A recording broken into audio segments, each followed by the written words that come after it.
This program is brought to you by the Practicing Law Institute, a nonprofit learning organization dedicated to keeping attorneys, professionals, and accountants at the forefront of knowledge and expertise.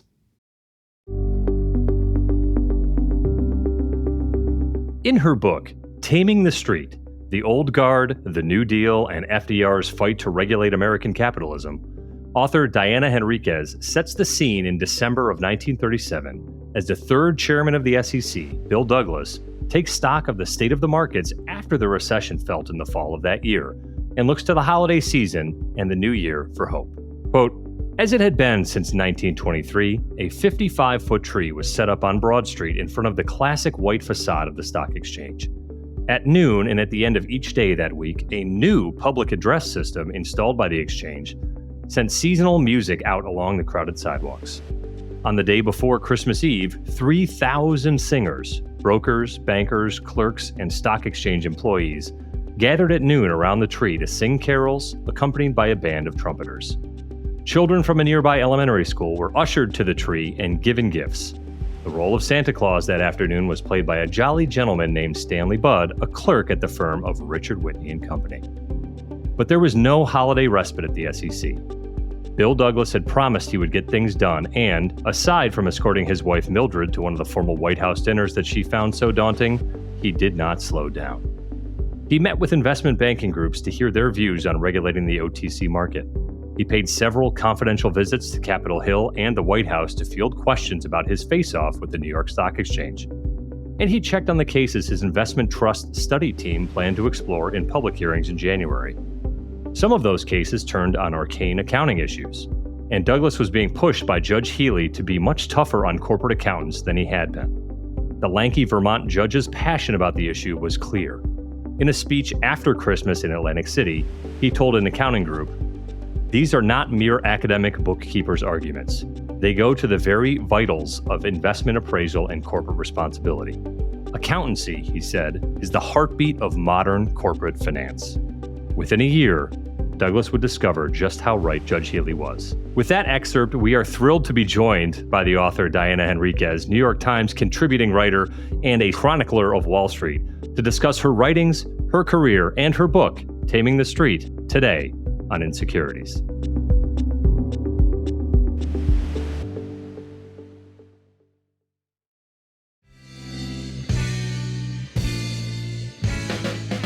Hello and welcome to the Insecurities Podcast, keeping it fresh and staying wonky on the latest securities, regulatory, and enforcement developments with a practitioner's perspective on the stories you should be following. As always, I'm Chris Ekimoff, and I'm here with my co-host, Kurt Wolf. It is good to be with you, Chris. I am excited for this episode for a couple of reasons. First, I didn't have to participate in the reading in the cold open there. I know sometimes we share duties, do some bad acting on air. That's right. I appreciate you taking the laboring oar on that. I'm also excited because I really like when we have authors come on the show and talk a little bit about their research and their books. And, you know, in the odd case where the book is made into maybe something our listeners have seen on TV, it's really exciting to kind of hear about that process. And I guess I'm excited because Diana just writes about the things that we talk about on every. Exactly. I mean, this is absolutely perfect. So very pumped for this episode. You know, hats off to you for getting Diana to join us. I don't know that I could have done it. So again, you're doing all the work, buddy. I appreciate you. Listen, I thought you were going to be excited that I got to the core of what our podcast is really about. Accountancy, Judge Healy said, is the heartbeat of modern corporate finance. So, Kurt, it's going to be a great episode today. Okay. Well, for those who don't know Diana, let me give a little bit of a background, and then we're going to dive right into some questions about things she writes about frequently.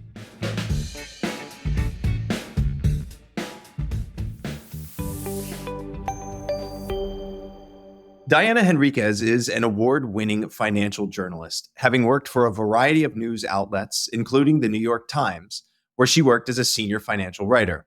Though she left the New York Times in 2012, Diana continues to contribute pieces to the publication, and she specializes in investigative reporting on white-collar crime, market regulation, and corporate governance. Diana is perhaps best known for her coverage of Bernie Madoff, including in her book, The Wizard of Lies, Bernie Madoff and the Death of Trust, as well as her acting performance playing herself in HBO's film-length adaptation of the book. Her acting credentials don't end there. Of course, Diana also featured prominently in the popular Netflix docudrama series Madoff, The Monster of Wall Street, which we discussed at length in episode 86 with our guest, Bruce Dubinsky. Even with such a distinguished career covering white-collar criminals that are household names, her proudest project is her 2004 series exposing the exploitation of American military personnel by financial services companies. Her work prompted legislative reform and cash reimbursements for tens of thousands of defrauded service members, drawing recognition and thanks from military lawyers and families across the country. For that series, she was a Pulitzer Prize finalist in 2005 and received a George Polk Award, Harvard's Goldsmith Prize for Investigative Reporting, and the Worth Bingham Prize. Of course, we want to talk today about Diana's most recent book, Taming the Street, The Old Guard, The New Deal, and FDR's Fight to Regulate American Capitalism, which profiles the early days and influential men who shaped the Securities and Exchange Commission. We're excited to discuss the book and hear a little bit about how she views today's financial markets in light of so many lessons that we take from the 1930s and beyond. Diana, that was a lot of words, but we really are excited to have you on the show. Thank you so much for joining us. I'm delighted to be here. You guys are great, and your audience is my ideal reader, I must say. So I'm delighted. Well, we'll have to drop an Amazon link or something in the show notes for anybody who doesn't have your book. I'm guessing most of our listeners have it, but if you don't, we'll find a place for you to pick up a copy. All right, so let's, as they say, start in the beginning, Diana. Before we get into your book, why don't you tell us a little bit about your career and what drew you to financial markets and white-collar crime as a topic for your coverage? Was it something that you were always interested in? Were you always covering complex financial matters in Wall Street? Or how did you sort of end up on this beat? Well, it was kind of an accident. I expected to go out and cover government. That's really what I had hoped to do, trained to do, and was doing for the first 8, 9, 10 years of my career. But an investigative project that I was doing in around 1980 required me to learn about the tax-exempt bond market, which I can say without any argument, was not something I knew nothing about when I started that project. And once I'd seen my first red herring, I was hooked. I mean, it's pathetic to reveal how entranced I was by the amount of disclosure that was required on Wall Street when you've been dealing with politicians for 10 years who decide what they're going to tell you, and maybe it will even be true, but you can't be sure. So I was enamored with the bond market. And then very quickly, of course, by 1982, the stock market had started to take off. And it didn't take very long for me to realize that money was driving government in a way that it had not done perhaps since the 1920s. The center, you could almost feel the center of gravity shifting from Washington to Wall Street in those early years of the 1980s. So that sealed my interest. I was one of very few reporters who actually were paying any attention to revenue bonds and revenue bond authorities and tax-exempt bond markets at that time. And I made it a point to try to train others to do the same. So by that point, I was kind of hooked on the whole market scene and started to learn its history, its bottlenecks, its quirks, its traditions, and I've been happily ensconced there ever since. It's good to hear happily ensconced, because I'm sure there may be other versions of that maybe don't end up so happy. And you really kind of, Diana, have been around for a lot of change, right? You referenced those kind of changing tides in the early 1980s, but I'd like to think that every 4, 5, 6, 7 years we get kind of a new focus, a new way the markets operate, and from my perspective, right, a new set of schemes or God forbid frauds that are going on in the market. Apart from that kind of topical focus, I mean, you've been in this kind of financial journalism game for a long time. How have you seen the way coverage of those markets have changed since those early days for you? Well, it's been a remarkable learning curve. And financial journalists have been climbing a learning curve that is constantly shifting to the right. I mean, the convulsions of the 70s, which were the years when some of our most leading newspapers started expanding their business coverage. The New York Times created its separate standing business section during those years. For those who are too young to remember how exciting it was back there when they were putting new price stamps on the cans of tuna fish in the grocery store every week, inflation, remarkable interest rates, stuttering economy, economic news suddenly moved from way back in the paper, and they were papers back then, out to the front pages. And we weren't ready. Most of American journalists were not ready. And so it was a quick study on economic issues, on how central banks work, on how currency conversion values work, all that. We needed to understand the relationship between the government policy and economic activity. So we're trotting along and we're learning as fast as we can and we're ready to take the test. And boom, it's not about economics right now. No, it's about finance, because now the stock market has taken off. And the world of Wall Street, the small world of Wall Street, the stock exchanges, the big brokerage houses are seizing the spotlight again. Well, we didn't know anybody there. We didn't know what warrants were or what convertible preferred was. And so a new test, we start climbing that learning curve.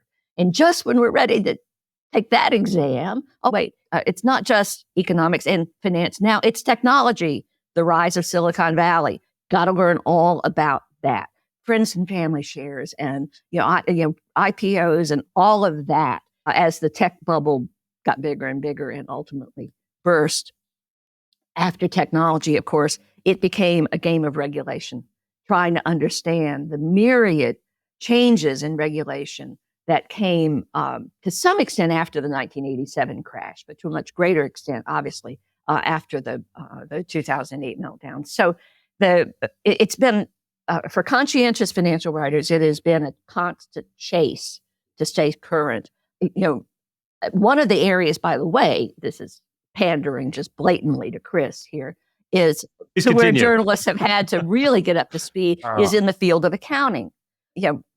No financial journalist of my generation, and I've been a journalist, I'm amazed to say now, for 54 years, would have ever expected to be conversant with issues that are basic to accounting. Now, you can't get out of a business journalism class in an American program without some understanding of reading a balance sheet, reading an income statement, understanding what's being disclosed. So, all of this is to the good, but it always means that we're chasing after the news makers who are always 2 or 3 miles ahead of us out there on the horizon. So it's been exciting. I mean, if you're a lifelong learner, this is your jam, right? This is your candy store. But if you just would like to feel like you've got your arms around something for 15 minutes, not your world. I believe it. Chris, I'm going to just step on you for a second here because I love that answer, this concept of being a lifelong learner. Like, it's one of the reasons why I like my job. If I just think across, I've been practicing for about 20 years, sort of starting in the wake of Enron and dealing with, SOX and how that was going to impact my clients' lives and businesses. And then we come through, the financial crisis and Dodd-Frank and, all these major changes in legislation and then lesser rulemakings along the way, right? Like, even when there's a change in the whistleblower rules, right? People are talking about that and trying to figure out, and you sort of overlap technology and things along the way, right? Like, now I'm spending so much time thinking about AI, and a couple of years ago it was SPACs, and a few years before that it was, whatever it was. So I'm with you, Diana. I'm like along for the ride and very much consider myself a lifelong learner. And it's not just the accountants that get to learn as they go. Us lawyers are definitely figuring it out as we go. Yeah, I think we're three like minds on this episode about that. We enjoy getting that mastery about a topic, but if you feel like it's not moving after a few minutes, you say, "Hey, what's next? What do I gotta make myself known about?" And Diana, you talked a little bit about some of the topics that have changed over that time, but also the methods of journalism and of writing have really progressed since I can imagine, a young intrepid reporter starting out with a steno pad and a pencil, right? And here we are, obviously much more aligned with technology. One of the interesting things in your background is the use of voice recognition software. Can you talk to us a little bit how you got involved with that in your own work and maybe some of the advantages and how you talk to other writers about utilizing that technology? Sure, I'd be delighted to. I've done a lot of proselytizing about the advantages of it since I started using it. It wasn't my choice. I was injured in the line of duty. I experienced repetitive strain injuries in both hands that made typing really painful. And at its worst, I wasn't really even able to live my life comfortably. I couldn't clean my contact lenses or carry a plate from the dining room table. Wow. So I was kind of desperate, frankly, guys. I was watching my beloved career circle the drain because if you can't type in that newsroom, it was going to be really hard to pursue my work. And then in a wonderful accident of timing, a continuous speech recognition program was introduced. And I think I was one of its first users. It was called Dragon Naturally Speaking. And I saw, actually, my literary agent, summer assistant, saw it at a technology show at the Javits Center in New York City, came back and told her about it. She called me immediately and told me about it. And I went to the tech people at the New York Times and told them about it. In 2 weeks, they had it on my computer. And with the help of the Times, who upgraded the computer equipment as necessary, and a lot of patient Times editors who were willing to do a few of the little cuts and pastes that were needed in the early days to incorporate voice recognition, I was able to resume my writing career. And everything I wrote for the New York Times from 1998 forward, including all of the books that have been published since then, were dictated. The advantages to me, obviously, were I don't get injured. I mean, I used to joke in the newsroom that when I was the only one using it, I would say, I'm the only reporter in this newsroom who isn't worried about getting injured. I'm worried about laryngitis, but I'm not worried about getting injured. And I promoted its use for a lot of reporters that I coached through the process who were already injured and needed a way to salvage their careers. So it's safer, primarily, but it's also faster. I quickly found that I could dictate a story far faster than I could type it. I mean, I'm no, executive secretary level typist. And so I was able to save a lot of time for reporting because I knew I could turn out a 700-word story, 1,000-word story in half the time it took me to type. So it was much faster once I got the hang of framing the story in my mind and dictating it. But also, I think, and I've noticed this more in my books, really, than in my journalism. I mean, daily journalism is somewhat formulaic, even when you try to do it well, as I do. I try to make my writing as interesting as possible, regardless of the medium. But, there's the inverted pyramid structure and there, a certain matter-of-fact language.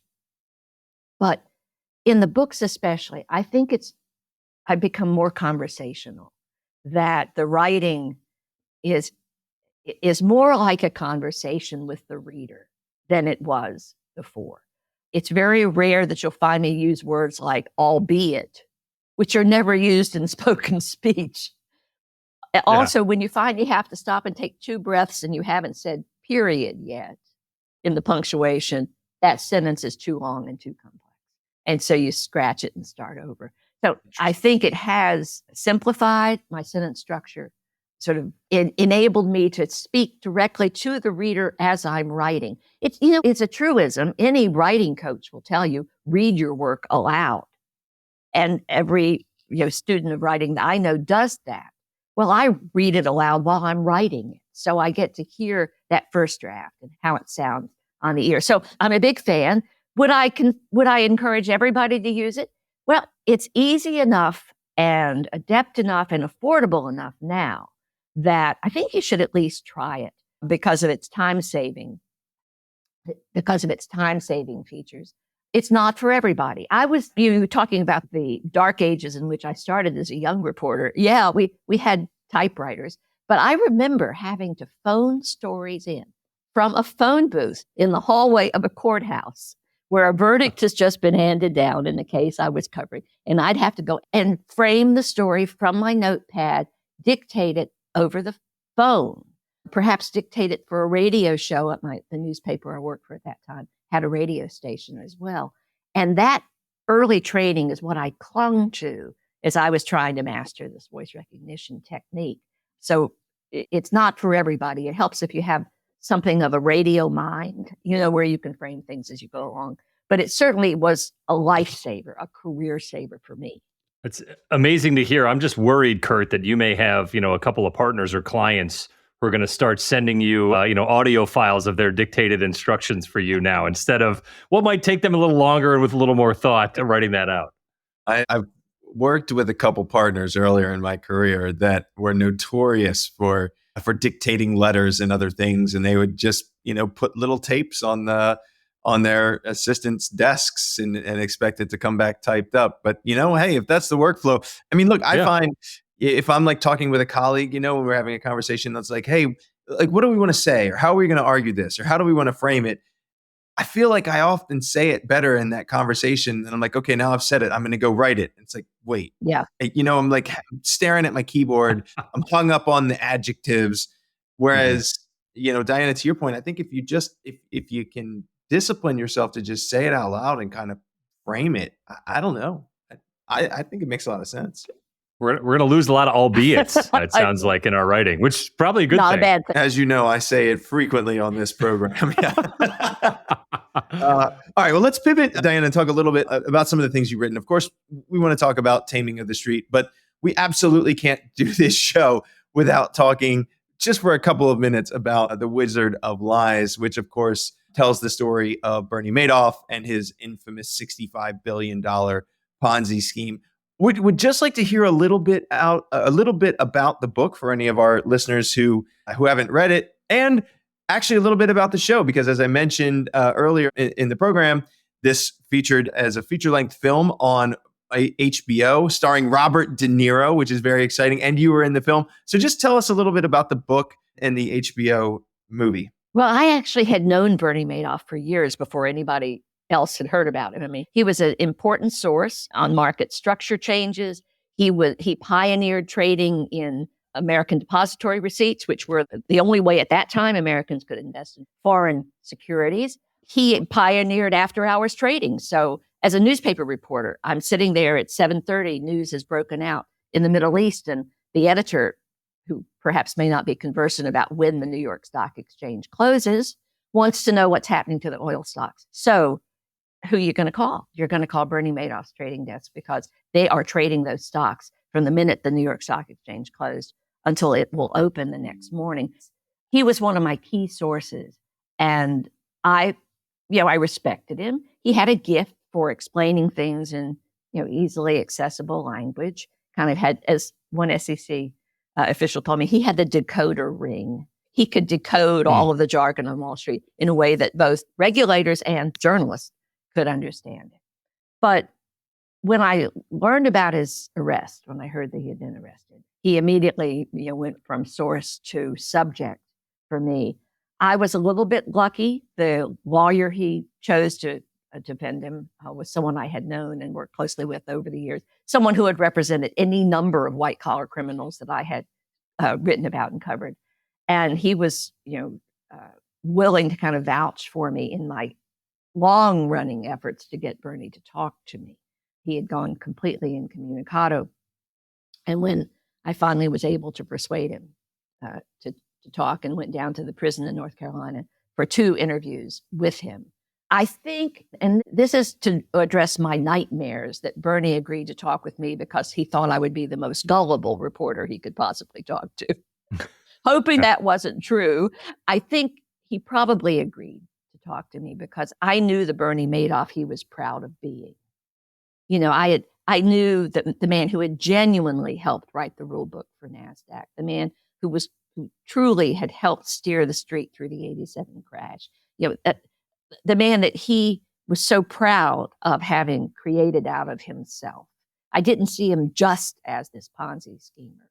But once you knew that what you were seeing was like Dr. Jekyll and there was Mr. Hyde downstairs running this Ponzi scheme, that changed the way you saw him.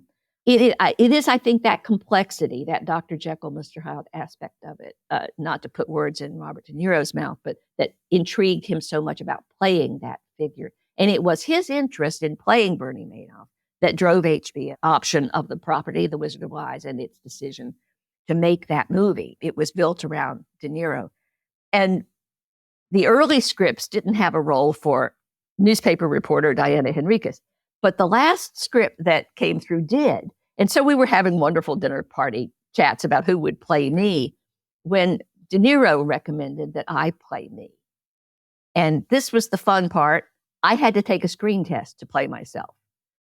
I had to audition, and my husband is saying, well, what if you don't pass? I mean, what if they think you can't do a convincing job of being Diana Henriques? I said, straight to my shrink. I go straight to my shrink. So right. It was fun. It was, and De Niro was marvelously kind and generous, really, for this absolute newbie to start and end, I might say, her film career playing opposite one of the greatest actors of our time. And he does an extraordinary job capturing the world of Madoff. But I hope people will watch the film, because there's this false stereotype of the Ponzi schemer, crafted over time from Charles Ponzi himself. It's going to be, lots of razzle dazzle, lots of braggadocio, lots of swagger. And Bernie has none of those. He is at 180-degree opposite of your stereotype of the Ponzi schemer. So a lot of investors think they will see a Ponzi schemer coming. They'll see a con artist coming because he's going to look like Charles Ponzi. He's not. He's going to look like Robert De Niro playing Bernie Madoff. That's what he's going to look like. And you're going to be sucked in to trust him right away. So I think the movie makes that point even more strongly than I could in my book. But it was a treat to be involved with it, and just an amazing experience for me as a human being, but also as a writer, to see how screenwriting techniques differ from what I had been accustomed to as a journalist. So great experience, a great movie. I recommend it. And frankly, I think it's a pretty good book too. So if people want to read the book instead of watching the movie, I'm perfectly fine with that. Yeah, I will say, having worked on, a lot of the bankruptcy proceedings, your book was recommended at the time back in the early 20-teens as kind of the contextual basis for, okay, as we start to think about the financial analyses we need to perform and some of the legal arguments that may be structured, let's get a background in what the subject is. So another resounding recommendation for Wizard of Lies. I'm just laughing internally at, a casting director having to decide to fire you from playing yourself because you weren't representing your own, thinking at that time. What would this character really be thinking here? And you're like, guys, this was me 4 years ago. Like, I know what I was thinking. What I was actually thinking. That's right. Excellent. Well, I want to spend some time, too, really focused on what I found to be an enlightening book for me, Taming the Street, knowing that, and Kurt, you and I talk about this often, that, from a practitioner's perspective, being in the world we're in today, getting to kind of hear and feel and learn the history of where regulation in our financial markets came from. It's such a meaningful time in our country's history. I think has been valuable for me, Diana, in reading the book. And I know, Kurt, you've got some thoughts on it too. Yeah, no, exactly. So just for anyone who's not familiar with the book, Taming the Street, The Old Guard, the New Deal, and FDR's Fight to Regulate American Capitalism was published last year. It describes how President Franklin Delano Roosevelt battled to regulate Wall Street in the wake of the 1929 stock market crash and the Great Depression. And in some respects, and relevant to this podcast in particular, it really tells the SEC's origin story, right? And that, to me, is fascinating. Mm-hmm. The book has been called a vital history and a riveting true life thriller. Joe Berlinger, who directed the Netflix series Madoff, Monster of Wall Street, calls Diana's book, quote, historical storytelling at its best, ! End quote. Maybe this book is destined for the silver screen too. I don't know. But so Diana, look, there's a small group, maybe not so small, group of wonky and fresh nerds out there like me and Chris. Hopefully they're all tuning in, that I think will be really interested in learning more about the formation of the SEC and some of the characters around the foundation and the forming of the SEC. I guess I'm wondering what got you interested in writing about this particular time period and telling the stories of the few characters I think you focus on in the book? Well, first of all, it was just a great story. I heard the fragments of the story when I first began covering Wall Street from my father-in-law, who had worked at Kidder Peabody through the 1929 crash.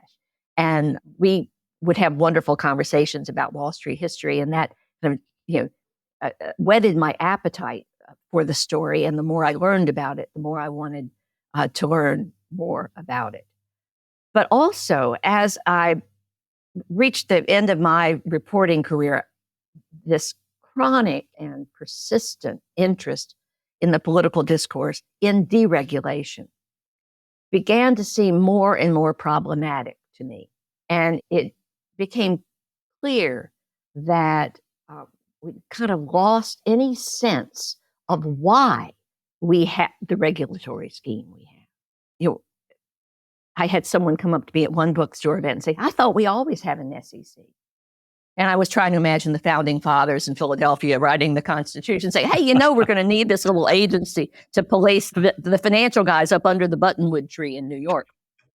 But the lack of understanding about what conditions, what problems, what abuses led to the creation of this regulatory scheme is essential, because if you don't know why it was put in place, you don't know what will recur if you take it away.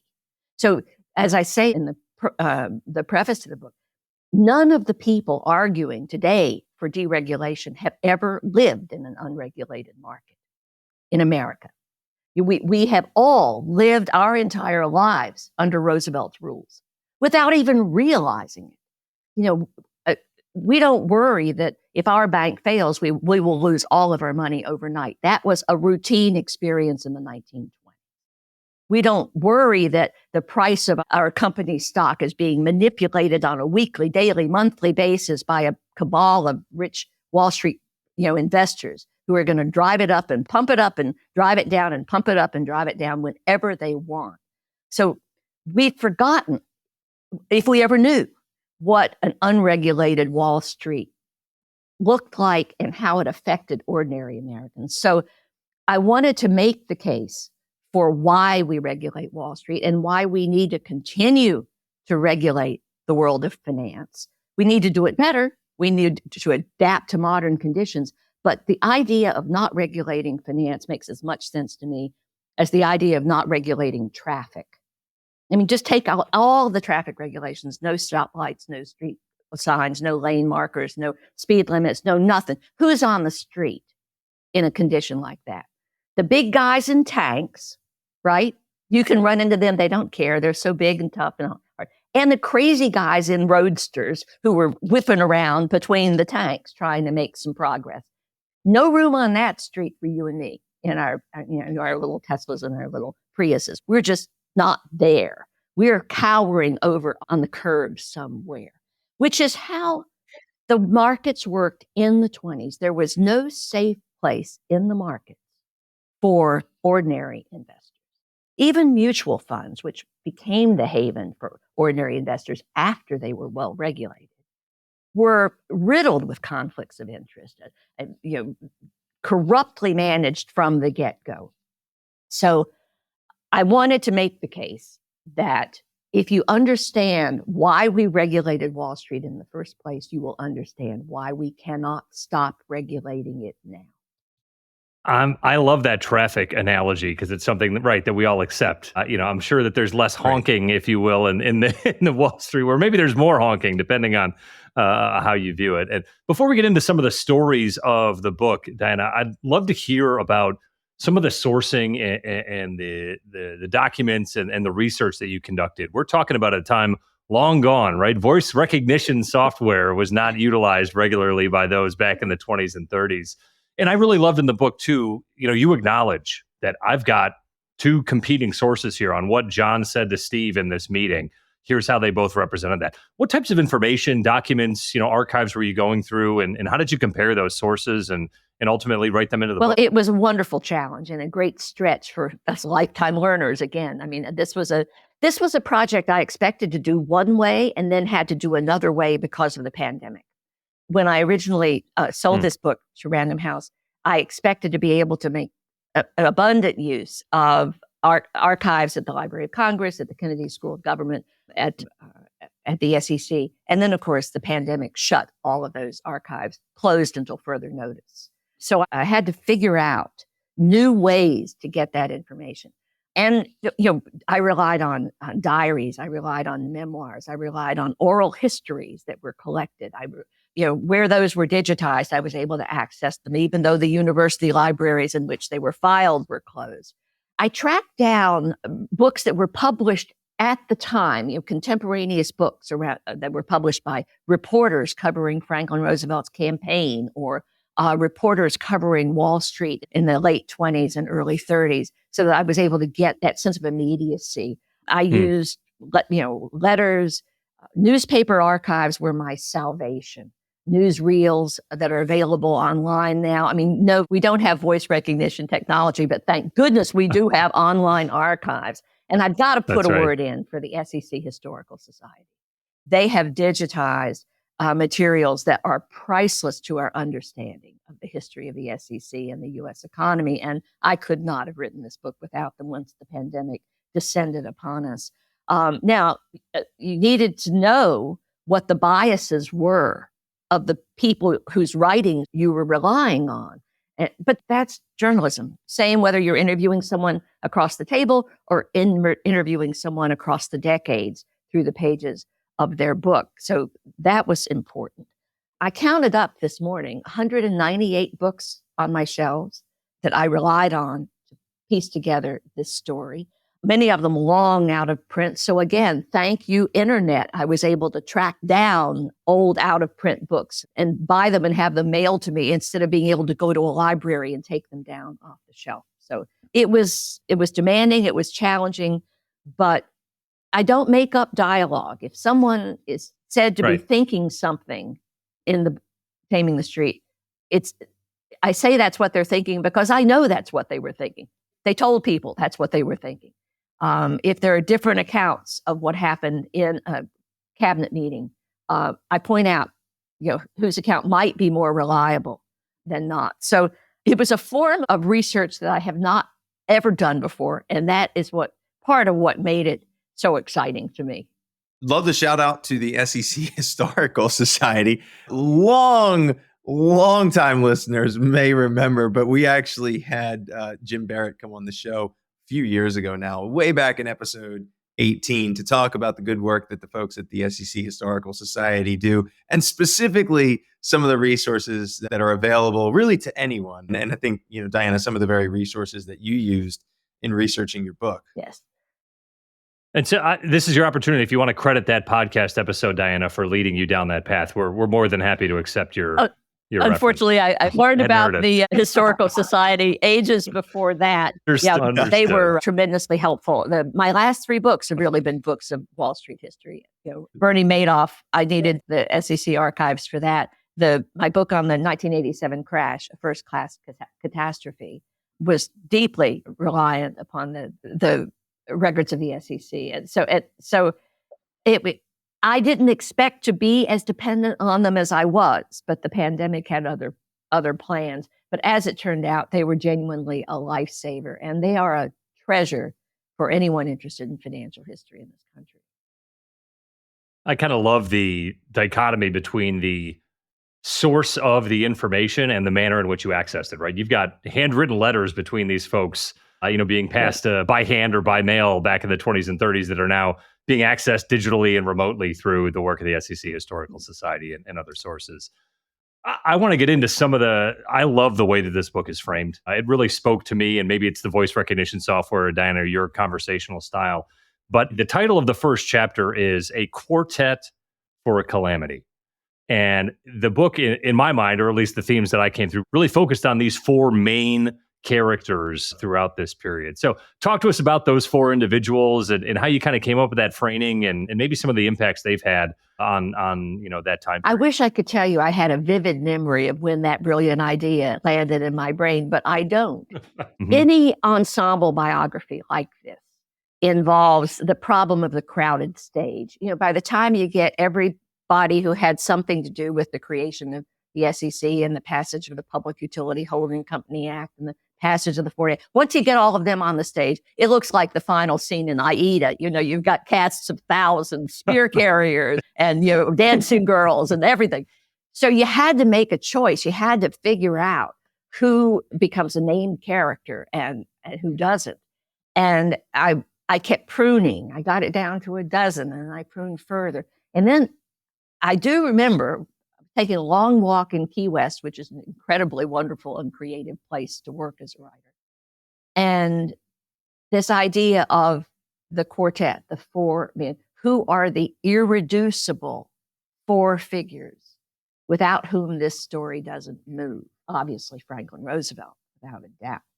Obviously, Bill Douglas, one of the most consequential chairmen of the SEC. But who else? Well, Joseph Kennedy. Joe Kennedy was the first chairman of the SEC, but far more than that, he was an early backer of FDR in his 1932 campaign. He translated FDR to the world of business constantly, both then and in the 36 campaign. He was the instant credibility for the SEC with its regulated entity. They didn't like Kennedy, and they didn't trust Kennedy, but they could hardly say Kennedy didn't know anything about Wall Street. He had been a buccaneer on Wall Street throughout the 1920s. He had done all of the things the SEC was set up to prevent other people from doing. So Joe Kennedy had to be in there. So there's the three people who were pushing this. Pushing against what? Pushing against whom? And Richard Whitney, who was the president of the New York Stock Exchange during these key years, embodied everything I wanted to portray about the world of 1920s Wall Street. The patrician pedigree, the old boys club culture, the baronial lifestyle, the arrogance, the access. He had close ties to the firm of J.P. Morgan. His brother was a partner there. He had close ties with Herbert Hoover, the president. They had worked together at the Food Administration during the First World War. And he had the ear of every listed corporation on the New York Stock Exchange and was seen by corporate America as their paladin. He was their knight in shining armor, leading them into battle against the New Deal. So there were those four guys. And once I had that structure, the crowded stage just kind of emptied out. And you could see these four men moving through history, interweaving, pushing back, teaming up, forming alliances, framing issues in a way that created the story I wanted to tell. So that's how I decided to do it that way. I'm pleased with the critical response. I mean, the book has gotten, I'm happy to say, universally great reviews. And virtually every one of those reviews has mentioned the effectiveness of this storytelling technique. So for whatever was in the wind in Key West that helped me put that together, I'm grateful. I like now knowing, Kurt, the next time we're stumped on a podcast topic, we just have to go walk the sands in Key West. And we'll Is that in our budget? Yeah. We're going to talk to the folks at PLI. But Diana, right? I love, it hadn't occurred to me, right, of that kind of regulation versus regulation against mentality and the not three versus one, but kind of the three sides on one half of the book and Dick Whitney being on the other. I didn't know who Dick Whitney was, right, before reading this book. And hearing about all of those things you talked about, being a leader in the industry, of being, in certain cases, for certain hours, settling the markets with a speech, right, at different times throughout this period. And then, kind of his result was much different than that pedigree. Talk to us about that arc and maybe how that represents some of those shifting perspectives of the time. Yes, Richard Whitney is a fascinating character, as complex as Bernie Madoff in his way. Mm-hmm. In fact, very similar to Bernie Madoff in his way, in the Dr. Jekyll, Mr. Hyde aspect of his story. Whitney literally became famous overnight on the first horrible day of the 1929 crash, which, as you guys know, occurred over several days. It wasn't a one-day event, as we think of it. He was summoned by the bankers across the street at J.P. Morgan, who were willing to put a pool of money at use to buy shares and at least get some stocks open so that they could trade on the New York Stock Exchange. And Whitney, who was over 6 feet, an Ivy League athlete, incredibly impressive physical figure, strides across the trading floor, making purchases for stocks at each of the kiosks. And word just spread throughout the exchange like wildfire that the bankers were going to save the market. He ended that day famous, and he never stopped being famous for the rest of his career on Wall Street. He became known as the Prince of Wall Street. That was how he was known in the press at the time. He quickly became the youngest president in the New York Stock Exchange history. He was acting president on the day of the crash and then became president the following spring and was a modernizer. He was an extremely effective exchange leader and understood the way markets work. I mean, if there are any short sellers or short side investors among your listeners, they should at least bow briefly towards Richard Whitney, because he probably saved short selling in the American financial system. Everyone from Herbert Hoover on down wanted to abolish it, wanted to prohibit it. And Whitney understood that you could not do that and give markets the liquidity. And he was able to articulate the case and make the case, not just to politicians, but to journalists as well, who were about as uninformed about finance back then as they were when I first started out. So Whitney was one of the most influential figures in defending the status quo on Wall Street. And then his war with the New Deal really started to rankle in Washington and in some corners of Wall Street, particularly the Wall Street firms that dealt with public retail investors. They knew that retail investors were frightened of the street, did not trust the street, and would not trust the street until it was well regulated. And they wanted peace with Roosevelt, and Whitney stood in the way. They finally edged him out of office at the New York Stock Exchange, but couldn't deprive him of his backstage power. And he continued to call a lot of the shots until, in one of the most thrilling episodes to write in the book, he is backed up against the wall and exposed as an embezzler. And it shook the street. I remember my father-in-law saying that the day he heard that Richard Whitney had been suspended from the stock exchange, he felt sick to his stomach. That it was the most shocking news that Wall Street could ever hear, that this prince of the street, this voice of Wall Street in the halls of government for years and years, had been a crook for years and years. So that arc led to what I felt was, paradoxically, Whitney's greatest contribution to our regulatory scheme, which was his confession. He testified in hearings that the SEC masterfully conducted in the spring of 1938, and with his testimony exposed why you could not trust Wall Street to police itself. The gentleman's code, the code of silence, all the things that had protected Dick Whitney for so long had not gone away. And those findings helped shape the SEC's direction. So he's a fascinating figure and a complex figure. His fall was such that even Franklin Roosevelt was stunned. Bill Douglas had the job of trotting to Roosevelt's bedside. FDR held morning meetings in his silk robe and pajamas in his bed early the morning after Dick's suspension to tell Roosevelt. And Roosevelt was shocked. Not Dick Whitney. Not Dick Whitney. Now, Roosevelt is often referred to as the traitor to his class, right? That he was this patrician figure who sided with a populist reform program. The real traitor to his class, in Roosevelt's eyes, was Dick Whitney. He had betrayed all of the noblesse oblige, conduct of a gentleman, kind of canons that Roosevelt thought were built in. Now, they went to the same prep school, they went to the same college, they went to the same regattas, they went to the same cotillions, they danced almost with the same debutantes. I mean, they were from the same world. And the notion that Dick Whitney had been a crook all of those years was staggering to Roosevelt. He never used it as a political cudgel, ever. So it was I thought, an interesting personal story between those two giants.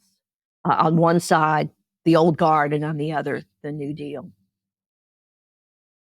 Fascinating. I want to spend a few minutes and talk about how, sort of what you learned about how some of the things that motivated these characters. And I guess I'm thinking more about the folks who were advocating for regulation, but the things that motivated them, the things that they were trying to do, the way that they imagined that the series of, acts that we now know as the federal securities laws, right, between, 1933 and right up through 1940, whether we're still sort of applying them in the way that they were intended, or sort of what is the enduring legacy.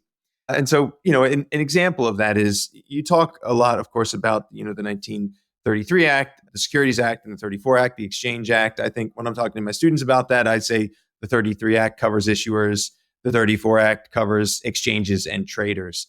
And I think one of the things that you observe is that the transparency framework set out in those acts maybe isn't or wasn't intended to look quite how it looks today or how it's interpreted and applied today. So I guess I would like to hear you sort of comment on that. Like, what do you think is sort of the state of play today when we think of the transparency that is required of regulated entities?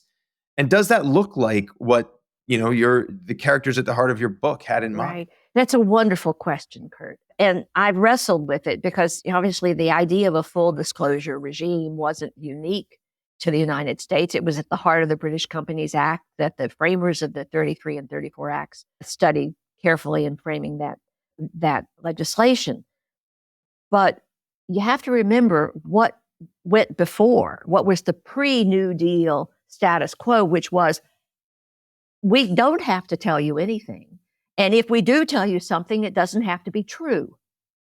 That was the basic disclosure regime of the 1920s, of the pre-New Deal marketplace. And my book is, packed with examples of exactly those violations. Some of them were exposed in the Pecora hearings in 1933 and 34, but they were documented, the games that Wall Street played with people's money. So their idea was simply to extract some financial information from the companies and ensure that it was trustworthy and true and timely. So they were starting from a blank slate and adding the degrees of disclosure that they thought were necessary. I don't know if you've ever gone back to read some of those very early securities filings that in the very early days of the SEC. Suffice it to say, they don't look like today's. They are written maybe for a bank trust officer, for the trustee of a family fund, for a professional who has some investments in the market. They're not written for securities lawyers and analysts. So it was very different regime. Over time, this full disclosure regime, I'm afraid, has been contorted into something like a CYA regime, where the more you say, the less you show. The idea that as long as you put every possible conceivable thing in there, the less you're actually informing people about what's going on. So, Arthur Levitt, still our longest serving SEC chair in the 90 years of its history, worked hard towards a plain English regime for disclosures. It's been the holy grail for the SEC for as long as I've been covering the markets, and we're nowhere close. And so if disclosure isn't as clear and pertinent as it was in the eyes of these four guys I'm writing about in Taming the Street, then at some point it stops being disclosure and just becomes obfuscation. And I think we passed that intersection a long time ago and need to address it. And I think that should be a very high priority of the SEC going forward. There were 10 quotable quotes in there. Really, a really fantastic response. And I appreciate the perspective you bring to it. I mean, it is a tension that I think we hear play out continually, in SEC commissioners' speeches and in other places, right? How do you sort of balance the markets, the streets, investors' desire for information with or against the need to be somewhat more concise and clear. And I agree with you. I don't think the balance is quite right at the moment. And I don't know what the solve is. I guess if I did, maybe I'd be sitting on the 10th floor over at the SEC headquarters. But it's certainly a tough one to crack. Well, it is. You have to focus on who is the disclosure for? Who are we trying to inform with this disclosure? It may be that there are two levels of disclosure that we want. Maybe the technical analysts and the securities lawyers and the people who are going to try to make a run to take over that company, maybe they want the degree of disclosure that we've got now. But maybe that retail investors need something plainer, clearer, more concise. In any event, retail investors need to be aware of the problems with current disclosure and try to, if they can, master the language in which it's presented so that they can make use of FDR's. I mentioned in the preface to the book an exchange I had on the website that used to be Twitter several years ago when I was first working on this book. I had posted a tweet about an action of the SEC to stop a Ponzi scheme while there was still money in the bank account. They froze the Ponzi schemer's bank account before he'd been able to get the money out, and therefore they were able to make substantial recoveries for the investors. And I said something like, those investors should thank Franklin Roosevelt for creating the SEC in 1934. And some young chap replies to me and says, oh, we don't need all of that crap. We don't need all of that red tape. All FDR gave us was a bunch of red tape and bureaucracy. I can protect myself. Any intelligent investor can protect themselves simply by reading the S1 and the prospectus. And I wrote back, I said, you're hilarious. There were no S1s or prospectuses before FDR. He's the guy that gave you the tools you say can help you protect yourself. And without you wouldn't have them. So it's sort of that disconnect, between what we think this disclosure is supposed to be about and how it's actually used that I think it remains challenging. We'd love to hear it. Diana, before we go, any other kind of broad lessons you think our listenership can learn from the research, the stories, the early days of the SEC that apply today here in 2024 and maybe for years to come? Well, I sure do. I mean, I would hope that people would take a long look at the crypto market, because if you want to know what an unregulated market looks like, and you want to know who an unregulated market hurts, look at that, because that's what all of Wall Street looked like before the New Deal.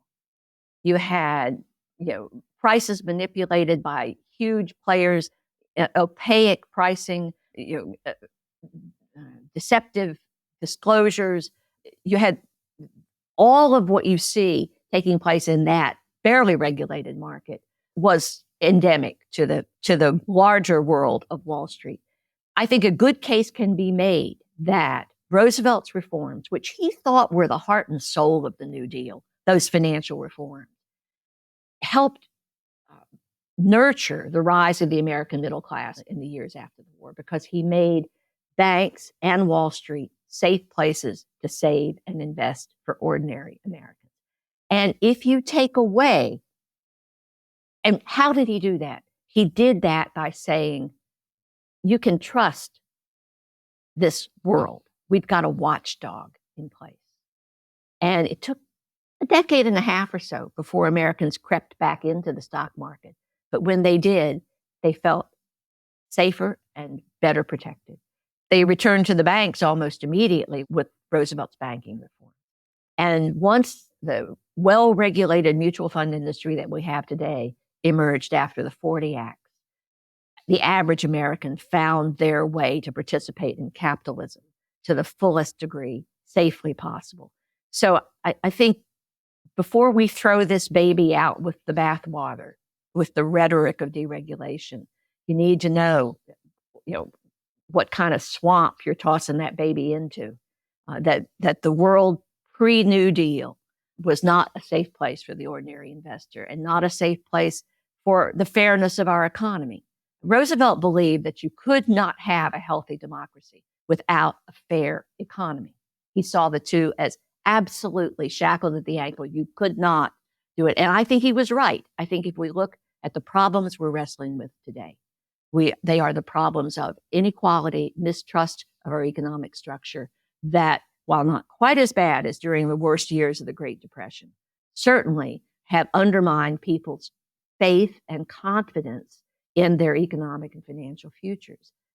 If you take away Roosevelt's rules and plunge us back into that, dog eat dog, might makes right jungle of the 1920s, you risk all of that. And I think that would be a tragedy. So I'm hoping I can engage people with a great story to teach them what I hope is an important lesson. It's an excellent way to summarize, where I think the story goes for the book.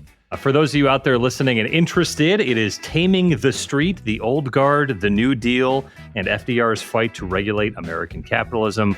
Our listeners, you can find any of Diana's work at dianabhenriques.com. Also, feel free to reach out to her on Twitter or X, but be careful. As she mentioned, she does have a history of dunking on people if you don't bring your A game in terms of your thoughts on the financial markets.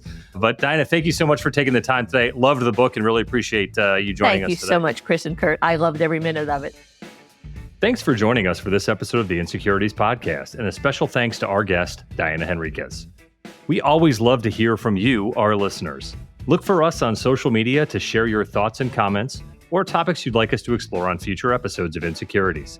Please use the hashtag InsecuritiesPod on X or LinkedIn to join the conversation. You can find me at EcomoffCPA. And I'm at enforce_update. Don't forget to subscribe, rate, and review Insecurities wherever you listen. Be well, everyone, and we'll see you next time. Thanks for tuning in.